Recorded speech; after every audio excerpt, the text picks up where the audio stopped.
This is Let Your Voice Be Heard right here on WHCR 90.3 FM, the voice of Harlem. I love this song. King Kunta. And we are back on Let Your Voice Be Heard on 90.3 FM, WHCR, the voice of Harlem. And if you are just tuning in, this is Stanley Fritz, Alyssa Fuchs, and Selena Hill. We were talking about homegrown terrorism during the first half of our show, had a nice, interesting debate about the Patriot Act and what helps to cause terrorism during the news roundup. Also mentioned the Boko Haram girls who were kidnapped and how a lot of them came back pregnant, unfortunately. And I mentioned my bike tour. Now, after talking about all of those depressing things, we are here to talk about more depressing things. Oh, God. Knock shoot on me. wood. It's Mother's Day. Really, Stanley? Well, if you were, go outside, you might get shot by a cop. I don't know. Stop. We've got to stop. We're sorry for depressing you. Jokes. No, guys, we are not as depressing. It's not that we're think. depressing them. It's that the world is depressing them. You know, when that girl Layla committed suicide, she said, "Fix society, please." And she was talking about the way trans people are treated, but her statement is bigger than that. Like, fix society, please. That's why we're always talking about depressing things. Well, I will say, later on the show, we're going to end it on a high note. We have a dreamer and doer coming in studio here. His name is Dante Barry, and he's doing phenomenal things in the Black Lives Matter movement.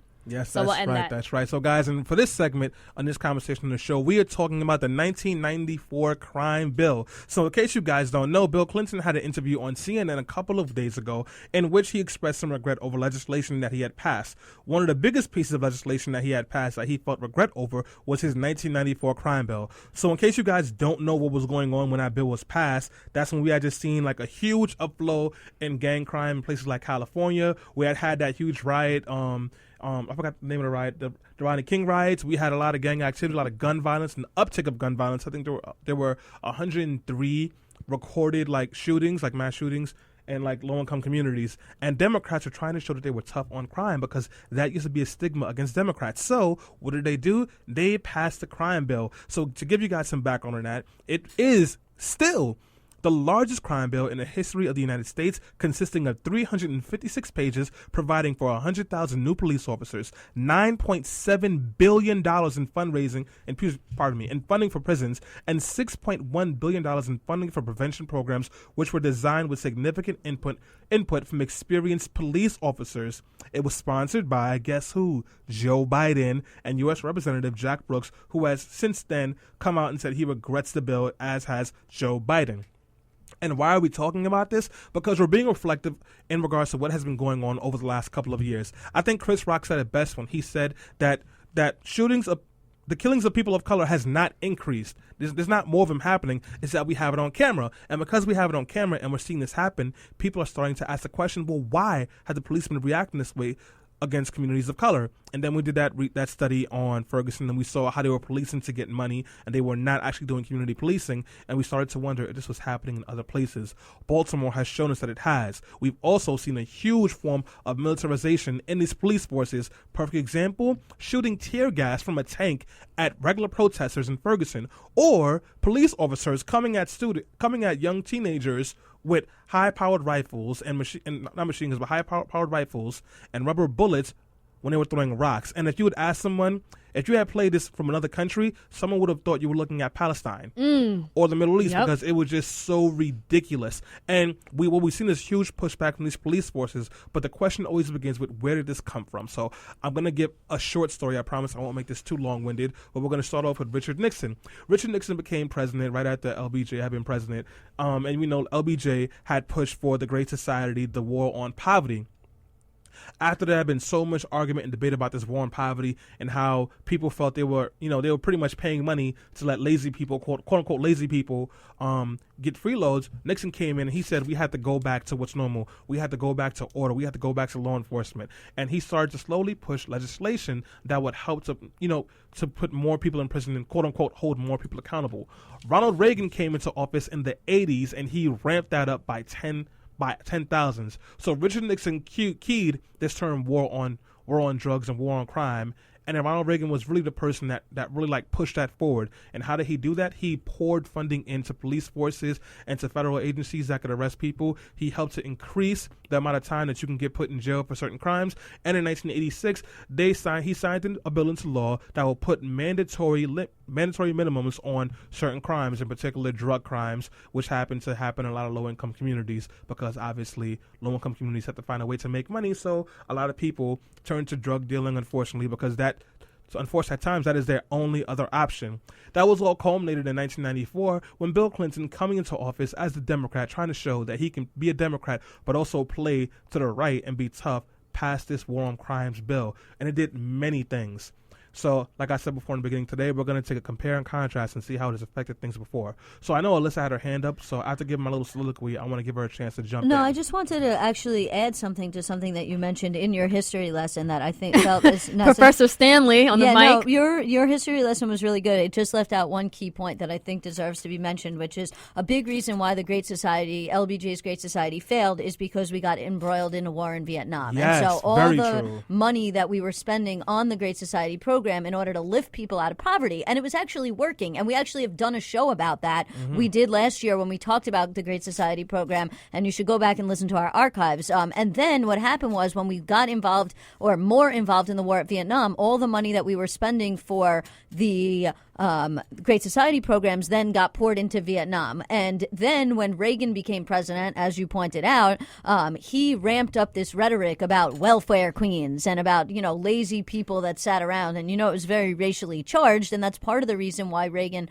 won the re-election. I mean, there's a lot of these. If you look at, if you remember, I wish we could have gotten it queued up. I don't think there was like a Willie Horton ad, right? And that was like the Willie Horton ad was like the big thing that Reagan ran. So just wanted to add in the portion about Vietnam to give you an idea of sort of why the Great Society ended and sort of how the war on drugs got started. Just a quick addition. The Willie Horton ad actually came from the Bush administration. Okay. The first George Bush, they ran that ad against Michael Dukakis, I think it was. I believe you're correct on that. That was what got them. And guys, in case you want to call in and get some input, the number is 212-650-6903. We are going to try to do this segment in a different way. There are some very key points to this 1994 crime bill. I'm going to mention like a piece, like each point, and we're going to discuss that and how it resonates with today, whether it does or does not. And you should definitely also join the conversation on Twitter, BeHeard_radio. Okay, history, Professor Stanley, we're ready. Yes, you're going to learn today. And guys, don't forget, if you like this and you like the way that I talk, give me money. No, I'm kidding. That sounded so creepy. No, give the radio show money. Yes, give the radio show money. And you can definitely donate by going to WHCR.org. Donate and putting it under Let Your Voice Be Heard, because we got to make sure we keep the lights on in here and the mic's working. So here's the first thing. We're going to go into these details. The measure paid to put more cops on the beat, train police and lawyers to investigate domestic violence, impose tougher prison sentences, and provided money for extra prisons. In New York alone, we have at least 5 prisons. We have one on Chambers Street. We have one in Brownsville that they put because allegedly community members were complaining they had to travel too far to see their kids who are in jail. Yeah. And we have a bunch of them in upstate New York. And a bunch? A bunch. A lot. A lot? Not a bunch, a lot. Clarification. I can explain why that is. Yeah, go ahead. But we should start with the statistics, right? So the U.S. represents between 4.5 and 5% of the world's population, and we house between 22 and 25% of the world's prison population, which is incredible. That's a quarter of the people in prison in the world are imprisoned here in the United States. And out of that, a majority of the people who are in prison in that 25% of the world's population, as you could probably guess, are white. Yeah, exactly. Black and brown. Are black and brown. So that just gives you. So why are there a lot of prisons? Well, I mean, you mentioned some of this. Part of the way to fight the war on drugs, which was that the federal government gave incentives to local police department to fight the war on drugs, rather than having. I mean, the FBI had played a role, and the DEA obviously played a role. But what they did was they said to these local police departments, "We're going to give you a lot of money to buy a lot of equipment if you ramp up your war on drugs." And so these police departments, of course, said, yes, we will take that money. And they went out and they bought things like tanks. But to specifically answer, which we're going to get into in more detail in questions that are coming up. But to answer your question about prisons, the prison industry is sort of a separate issue that I don't want to digress too much into. But it creates jobs for middle class jobs for people that live upstate. Like, why are there the prison industry upstate is huge. People upstate love prisons. They love when they put a prison. Why? Prison creates industry. Let's say you have a town that used to create something. They had factories. They did manufacturing. Now those manufacturing jobs all got shipped overseas. So now they need jobs in that middle class community. So the state says, well, we'll put a prison here. What happens after that? One, lots of people from that small town and community go work at the prison in one capacity or another, either as administrative staff, corrections officers. Maybe you're a doctor, and so you want to go work at the prison doing medical stuff. Maybe you're a psychiatrist. You go work at the prison. A lot of places in the area provide stuff to the prison. If you're a grocer or a farmer, now they come to you, they say, we'll give you a contract to give us tomatoes for the prison. So now that increases your industry. Let's say you own a hotel or a small business. Now people are coming upstate to visit their friends and family members that are incarcerated. They're staying at your hotel. They're eating at your restaurant. So there's a whole industry created around prisons, and that does not help us when we're trying to reduce mass incarceration, and that's tangential to the 1994 crime bill. Thank you very much. Selena, do you have any comments on that? No. Yeah, we can move it. She did. We can move right along. So the next piece that the bill covered was one of the most controversial ones. There was a time, and it happened actually during the Higher Education Act of 1965. LBJ was one of the most consequential presidents of our time. People don't realize that, but look at his record. And what it did was it permitted prisoners to receive Pell Grants for post-secondary education. So do you remember in the early 90s, they used to have the movies of guys who came out of jail and they had masters? And my cousin, like they were, but while he was in jail, he was getting educated. So the 1994 bill pretty much took away that right. You could no longer receive a secondary education while you were in prison, which realistically, what they said at the time, people who were against the bill said it strips away an opportunity for someone to improve themselves so that they do not go back to jail. So what it does is increases the likelihood of recidivism. Now, I want to ask you guys, do you see that, do you think that argument was true for today? I'm going to start with myself. I think it's 100% true. I think when you have an opportunity to receive higher education, you have more job prospects when you get out of jail. Because someone who only has a high school diploma, who was in jail for 10 years or comes out, is going to have a harder time finding a job than someone who has maybe a bachelor's in computer technology and knows how to code and comes out of jail after 10 years. That person is going to have a lot easier time getting a job because you know what? You know how to code. You know how to do / be bold and all that crap. You've got a job. So that's my opinion on this. I know, Alyssa, what's your take? I'll jump in there, but it's twofold because one, I agree with you on that part, which is the best way to reduce recidivism is to give people the opportunity. And one way to give people opportunity is for them to get educated. Prisons are supposed to be about rehabilitation. Something like 80% of the people that we currently have in prison are at some point going to get out of prison. Only about 20% of our prison population are people who are in for life or who are sentenced to the death penalty and who are never going to get out. Yet, when people get out, the recidivism rate is so high. Well, the recidivism rate is high because they're not educated. So that's one portion of it. But there's a second portion of it that you left out, Stanley, that's really important to mention, which is even assuming we gave these people in prison the opportunity to get college degrees and stuff, we still have an issue with the box. What's the box? The box is the box that you have to check that says, have you ever been convicted of a crime? And there's a big movement that's going on in many states. One of those states is in New York. It hasn't happened yet, but it's happening in other states, and it's the ban the box movement. So yes, I agree with you. There's a big problem with the 1994 crime bill in saying that people are not eligible for this. I mean, in twofold. One, we took away the incentive to become rehabilitated, and two, we had teachers and people coming in from outside that were teaching those classes, and that actually created jobs for people that weren't in prison. So that was, a disincentive also. At the same time, we have to go one step further to deal with that problem. Even if we were to pass a new law where we said, yes, we're going to educate all the people who have a potential to get out of prison, we still have to deal with the issue of the box, because if you get out of prison and you have a master's degree, what good is it if nobody's going to hire you because you have a criminal record? That's very true. And it's also true that you might not have anywhere to stay because apparently you cannot get not affordable housing, but you can't stay in. You can't go back for drug and violent crimes. You cannot return back to the community you lived in. Right. So you can't live in a public housing. In a public housing building. So I feel like these are just prime examples of how our prison system was not set up to help our society. In other countries and in other places around the world, they have it set up where they really want to rehabilitate these people because guess what? They're going to come out. They're going to be released soon, and you don't want them to return to a lifestyle of crime. But here we have it where it's like 1 strike you out, 2 strike, 3 strikes, and eventually when you get stuck in there, you're making people money. It just fuels the largest system of capitalism. So I think that the larger play here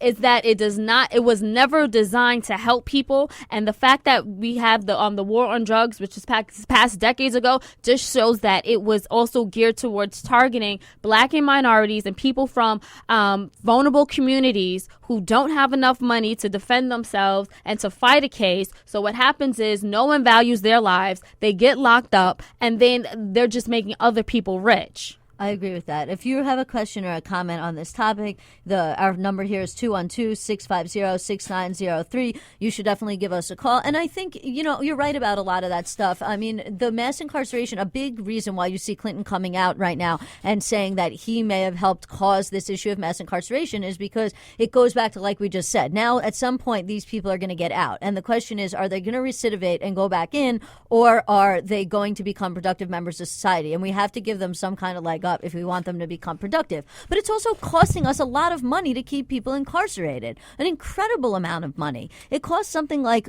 $1,500 every month, and that's like on the low end, in order to keep a single prisoner incarcerated. It actually costs more money to keep one person incarcerated for a full year than it does to send that person to college for a year. So when you're talking, now that doesn't mean we should let violent criminals out of jail to go run around the streets. We shouldn't. But when we're talking about a lot of people who are economically disadvantaged and then sold drugs and now find themselves in prison, we have to be saying, hey, we could send this person to college for a year. Maybe we put them on some kind of probation where they have to check in with the probation officer and they have to go to college. But still, we would be saving money sending them to college for a year and putting them up in a dorm room and having them check in with probation and giving them an opportunity at a better life than we would locking them away in prison so that they can get out, commit more crimes, and go back to prison. This is why I messaged you the long way. We got to go on a quick break, guys. When we come back, we'll continue talking about this crime bill of 1994. This is a song from the Notorious B.I.G. which talks about the rules for committing crimes and stuff. For you to get your game on track, not your wig pushed back. Rule number uno, never let no one know how much dough you hold. Cause that try to breed jealousy, especially if that man... Let your voice be heard on 90.3 FM. Woo! HCR, the voice of Harlem. We sure are back. What the heck just happened? That was just like, we're back. I very clearly said we're coming back. You didn't care about my voice. That was a problem. It's your voice. Yes, that is my the voice problem. Is very soothing. I don't know what she's talking about. Selena, you are clearly a bigot towards attractive people who ride bikes. What? Yes. In case you are just tuning in, we are in the studio. Myself, Stanley Fritz, Selena Hill, Alyssa Fuchs, and of course, we had the Dante Barry from A Million Hoodies. What does he do? Black Lives Matter, activism, stands up for people who need a voice. And I'm going to stop talking before Selena stabs me with her pen because he is a dreamer and doer who we will make believe is not in the studio until we start his segment. No, I was going to say, don't take my intro. All right, That's fine. what I was going to say. Save it. And but also, you might not remember, but we know each other from New Organizing Institute. We went to a couple of trainings together. Yes. See? Yes, you see, hold on, let me put your mic up a little bit. Oh, he's on mic 4. So, guys, as you know, unless your voice be heard, we always have interesting exchanges with the mics on or off. And I know Selena missed me last week because while I was riding my bike, she was dropping calls like there were bombs in Afghanistan. Stop it, Stanley, because you were one of the calls and you dropped us. Yes, I did. Okay, and that was very annoying because No, I was but he already dropped frustrated. us for a good reason because he was going to make an inappropriate comment in a really definitely was. serious segment about something that we were talking about. The first black man to make it to Staten Island without getting shot. That was going to be my comment. But that guys, was my comment.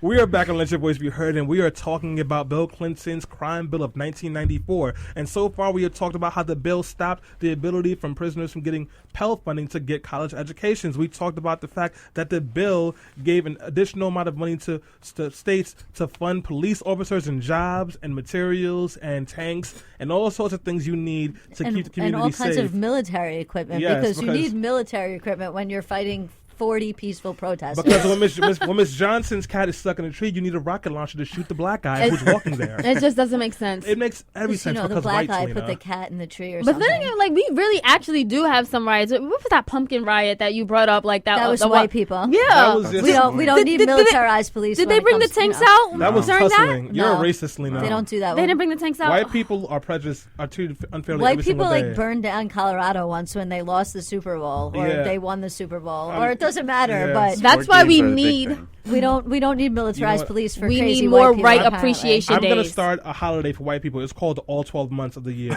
365 days per year. White, 365 white, all lives matter. Unless you're gay or Yes. Jewish. White Or a Appreciation woman. Month. Or a woman. Exactly. Why don't we appreciate Ronald Reagan? But guys, I know I am blowing smoke up your ears, and you don't want to hear that. You want to hear about the crime bill. I have a very interesting piece about the crime bill that I wanted to save until you got here, Dante. So I'm very happy you walked into this room. One of the things the '94 crime bill did was make it a crime to be in a gang. So even if they don't, and not just like a crime, but they don't have to prove it. Like there's this, like the level of proof you need to show someone's in the gang was very loose. If you and I were standing together, you can get arrested because we're in a gang. And I'll give you a perfect example of that. Last summer, right there at Grant Houses down the hill on 125th Street in Amsterdam, NYPD 35th Precinct had a huge raid where they busted into several apartments and arrested over 101 teenagers for being affiliated in gangs in Grant Houses and Manhattanville. A lot of the young men were not actually in gangs, but were friends with people who were in the gangs, because that's what happens when your community has gangs and people are in them, and you grew up with these people. Hey, I grew up in East New York, Brooklyn. I had a lot of friends who were Bloods and Crips and ABGs and Latin Kings. I wasn't necessarily one. Don't say nothing, Selena. No, I just want to say so. I can't even do like the cool handshakes. Like then all of a sudden it's like you're affiliated. You know how they got you're the. in a gang. You know, Okay. but it goes back to something that I mentioned earlier, and I continue to mention, and I will mention now and again in future shows about everything being related to everything else. Another bill that was passed when Clinton was president was a bill that, linked welfare to work, which actually is a good bill because it gets people out to actually go to work and do things, but it wasn't implemented properly. Because it wasn't implemented properly, you end up still having a lot of people in poverty, right? Why do people join gangs? We've talked about this. A lot of times people join gangs because they don't have economic opportunity, they don't have educational opportunity, and they don't have opportunity to get good jobs and go forward, so they join a gang in order to get the kinds of opportunities and that they wouldn't have otherwise. So when you have other pieces of legislation that are well-intentioned, as well as the crime bill, which was also, I believe, well-intentioned, but then the implementation process doesn't happen right, then you leads to a situation where people become even more economically impoverished, have less economic opportunity, and are more likely to join a gang, and that compounds the situation in why, when you are now saying that two black men standing next to each other on a street corner are a gang. It's supposed to be a rap video. Go ahead, Dante. No, I totally agree with that, and I think I tend to call them street organizations because that's what they are, right? And I think that ultimately we tend to criminalize gangs or street organizations for what they are, and oftentimes those are alternative family structures and they're alternative friend structures. And when you're growing up in the hood and you have the always reliability to fear of your life, and it's always an idea of surviving. You need that alternative structure there. If you're coming home and you might not have the safest place to live. So I think when we look at street organizations, we also need to unpack what is the conditions that got those folks into that situation in the first place. Exactly. Absolutely. And we mentioned that earlier in the show where we said, again, it's just the fact of the matter whether it's a gang or it's a terrorist group like ISIS, they happen to listen to these people. They understand the struggle, and they're reaching them before we are. And it might be because we simply either don't care or we don't have the effort and resources No, it's just to say, attack but them. if you're like 20 white people and you have rifles and you want to go out to Bundy Ranch, you're not a gang. Well, You're, no. What do they you're call a them? patriot. You're a patriot. That actually brings a good Police. Right. What's the difference? Well, that goes back to a comment that we had a caller made earlier Yes. during our first segment, which is now relevant that we should get to talking about. So Richard, he called in earlier when we were talking about homegrown terrorism, and he says, why don't we associate the KKK or some of these police precincts, like the Ferguson precinct or the Baltimore police department as well, as like these terrorist groups who terrorize communities and terrorize people? And this legislation, it does something very interesting. It criminalizes gangs, and I will tell you, as someone who grew up in a community that was very infiltrated with gangs, not every gang is bad. And right. not every gang is bad, because you know what? Like sometimes, like there were gangs in the community that kept the community safe, that they were outside, they protected people, they made sure no one was bothering you. They were the ones that would buy the kids candy during the summer, made sure you can play in the park. When things were going on, they made sure people, you need to go in the house right now. Like Baltimore. Right. Like that's actually what actually happened in Baltimore. And people were afraid of it. And people, like the police department particularly, were criminalized the Crips and Bloods, who brokered a truce. They sat through, I think, a 3-hour private session to broker a truce, and they worked together to like organize in Baltimore around the uprising. And we tend to see that they were criminalized in this way. They're deemed as a threat because they brokered a truce. And I think that we have to unpack that as well, because like why, like if they're coming together, one, we tend to hear about this. What is the black community going to do against black on black crime? When one, we should be celebrating the fact that they brokered a truce, but then when we do celebrate that fact, we see more criminalization on that. And one more history lesson. Do you know why the Crips were started?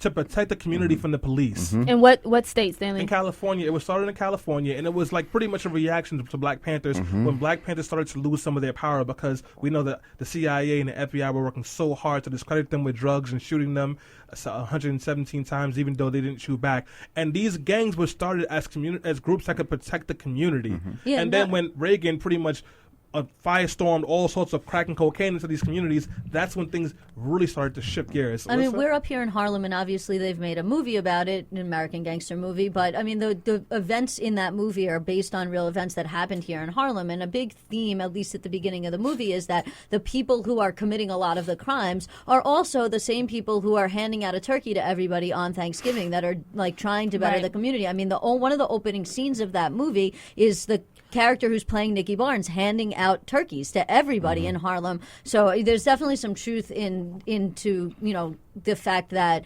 these organizations are also trying to, or were created with the intention of betterment of the community. And then it also goes back to something that Dante and I were just talking about opportunity, is, these organizations are protecting the community, but they're engaging in criminality because there's not other economic opportunity for them. And if there was, then they would be legitimate organizations that were, doing whatever it was that they were doing, and also trying to better the community, and not necessarily engaging in criminality in order to better the community. Selena? Stanley, you made a great point when you said that Ronald Reagan started to target the Crips in California when they first joined this. And that just shows that there's so much power in organizing and organization and in numbers, especially when it comes to revolutionary thinking. The fact that you saw these people actually coming together on a positive front and to try to make changes within their community, and they're like, hold on, let's stop this. We don't want them to get too radical. We don't want things to get out of hand. We need to do something about it. And that's why it's so important for us to continue to organize, and we'll speak about that more later with Dante, why it's so important for, to dedicate, why we need to support people who are dedicated to social activism and organizing on this front, because there is so much power behind it. And it's a great thing, and I think that's a big reason why law enforcement not feels physically or violently threatened, but just feels like more of a threat. I mean, look at it. The reason why law enforcement has been able to oppress a lot of people in these communities for so long is because they've been able to point to, well, this group's killing this group, and this group's screwing this group, so now we're going to come in the community and we're going to try and stop this violence between the groups. And that's led to a situation where the police have been able to oppress a large majority of people living in minority neighborhoods, because they're able to say, well, look, these two gangs are fighting, so that gives us a reason to come in. So now when you have two groups that are very much always fighting each other, and in some ways giving the police a reason to be there, because there's constantly gang violence and shootings between them, and now they're banding together and saying, hey, we're being targeted by the police, let's band together and let's work, not anti-cop, but let's work to change the institutionalized system that creates this situation. That's a real threat to law enforcement community. Yes, it is. All right, guys, we are running out of time. We have 2 minutes left. I want to take advantage of this time to let everyone give a very brief closing statement. Dante, you can start. We'll finish it off with me, because I have the best closing statements all the time. Selena, if you have nothing to say, you can just say go ahead. I do have something to say. You don't sound too convincing, so Dante, go ahead. How would you like to just wrap it up? I think everything that y'all just said is super, super critical and super important. And I think that when we look at street organizations, we need to really think about what are the conditions that got to the folks there into that situation. And I often say that what their situation is often a response to state violence. and decide that like they've lived through poverty, they've lived through homelessness, probably they've lived through alternative family structures. So we really need to look at how those conditions got them there. Thank you for that. I agree. I mean, listen, everybody who's listened to the show in the past and who's going to listen to the show in the future knows where I stand on this issue, so I'm not going to reiterate my whole platform as a civil rights attorney and, you know, where we are with police accountability. I just go back to the issue I raise all the time, which is we have to fix society. We have to fix the underlying problems in society about poverty, about education, about social safety net, about the tax code. If we don't fix the underlying problems, we're never going to fix this issue. It's just like when you're talking about, for example, somebody, to make it real simple for people, when you're talking about somebody who's an alcoholic, right? You're like, well, why does this person drink? And all the scientists will tell you, in order to stop this person from drinking, you have to address the underlying issues that is causing this person to drink, anxiety, depression, etc. It's the same thing. We keep putting patches and Band-Aids on bleeders, and putting a Band-Aid on a bleeding artery is not going to stop the artery from bleeding out. We have to address the underlying problems.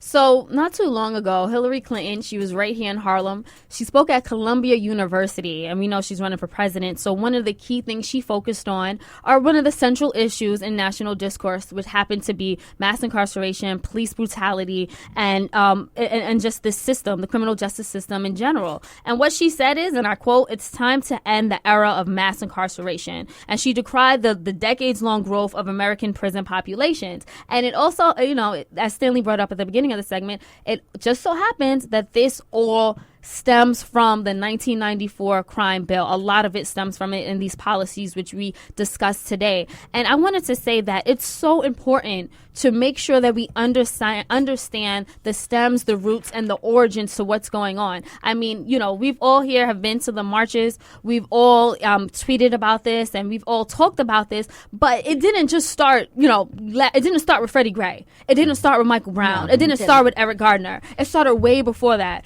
Even I was going to say before some of us were born, but I can't speak for Stanley's age. But I'm just saying. Sorry about that, No, Stanley. that's ageism. Ageism. That's a different ism. Ageism. I'm just kidding, Stanley. But no, I'm just trying to say that it's so important for us to take the time and to understand what happened in our history so that these mistakes are not repeated. Now, President Bill Clinton came out and apologized. When you apologize for something, you're basically saying this was a mistake. This was an oversight. This bill overreached and went too far.